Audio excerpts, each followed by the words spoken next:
And next question వచ్చేసి RDA అంటే ఏంటి? సో ఎవ్రీడే మనకు కావాల్సినటువంటి వైటమిన్స్ అండ్ మినరల్స్ ఆర్డీఏ ప్రకారం ఎంతెంత క్వాంటిటీలో తీసుకోవాలి అనేది చూస్తే కనుక అసలు ఆర్డీఏ అంటే ఏంటి అంటే రికమెండెడ్ డైటరీ అలవెన్స్ అనమాట. ఇది ఏం చూపిస్తుందంటే మనకు ఎవ్రీడే కావాల్సినటువంటి వైటమిన్స్ అండ్ మినరల్స్ ఎంత రేంజ్లో కావాలి, ఎంత ఇంటేక్ ఉండాలి ఎవ్రీడే, మన బాడీ ఫంక్షన్స్ జరగడానికి కావచ్చు, లేదంటే ఆప్టిమల్ హెల్త్ని రీచ్ అవ్వడానికి.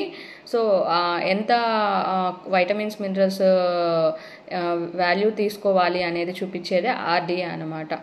సో వీటిలో ముఖ్యమైనవి చూసుకుంటే వైటమిన్ డి అయితే ఎవ్రీడే 400 IU కావాల్సి ఉంటుంది. అలానే వైటమిన్ B12 అయితే 2.5 mcg కావాలి. అండ్ మినరల్స్లో ముఖ్యమైనవి చూసుకుంటే కనుక కాల్షియం 1300 mg కావాలి. అండ్ ఐరన్ అయితే 18 mg కావాల్సి ఉంటుంది.